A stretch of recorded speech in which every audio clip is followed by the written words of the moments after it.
Thank you very much, Director Mueller. The thing that bothers many of us most is the national security letters.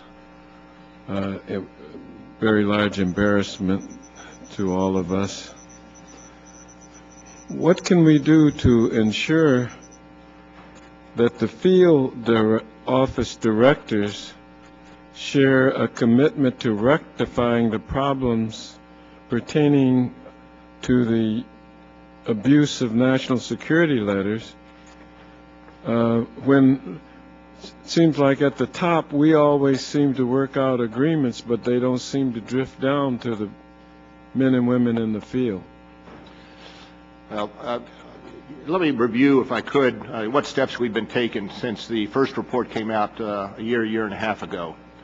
As I mentioned in my remarks, we established an Office of Integrity and Compliance. We had procedures in place for addressing national security letters, but there were lapses throughout the country in those procedures.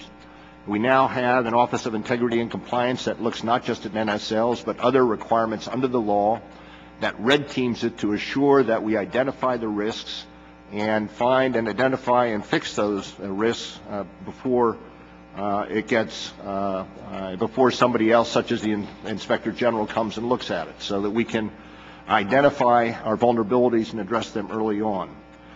We have created new database and software for accurate reporting to Congress on the numbers of NSLs and the types of NSLs.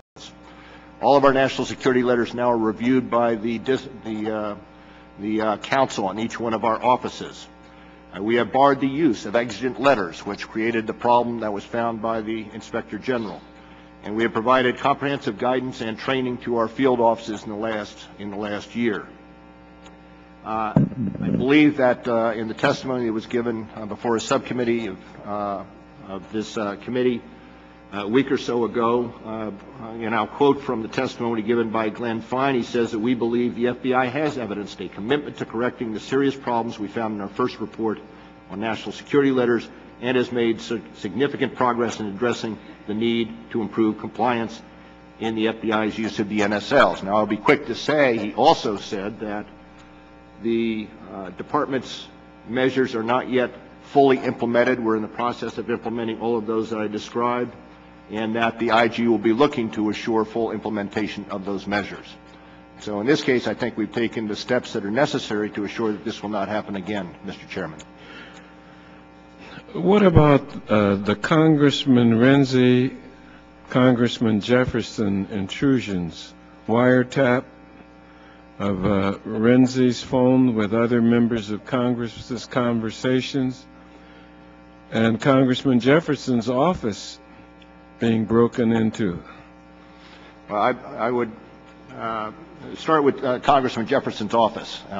The search that was conducted of his office was done pursuant to a court order. The full facts were exposed to the district court judge. The judge issued the search warrant, understanding all of the facts, and the search was done pursuant to that court order. Now, that was reviewed by the circuit court, who, in its opinion, indicated that the protocols we followed were not adequate to preserve the privilege. And so we are, with the Department of Justice, looking at protocols, and my understanding is the department is discussing with elements of the Congress appropriate protocols. Well, now, can every member of the Congress and the United States Senate assume that we could still get broken into like Jefferson until this is resolved? Well, Mr. Chairman, let me first say that I do not agree with the characterization as broken into. This was a validly issued search warrant from a court, so there's the execution of a search warrant. Well, in the future, okay. Yes, a judge. So your answer is yes. We expect that we could get busted too. We will follow. We understand that there's been an intervening circuit court opinion that requires us to follow protocols, although it is not clear what those protocols are. But we are very sensitive to not only the debate clause, but also to the circuit court opinion that said that we did not have the adequate protocols in place. Now, what those protocols will be is a subject of discussion between my understanding Congress and the Department. Well, I'm glad you're sensitive. We are too.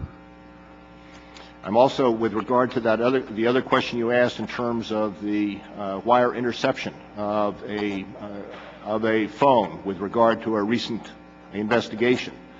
This was an interception that was approved by a court, and it was an interception on a phone that was registered to a company in Phoenix, Arizona.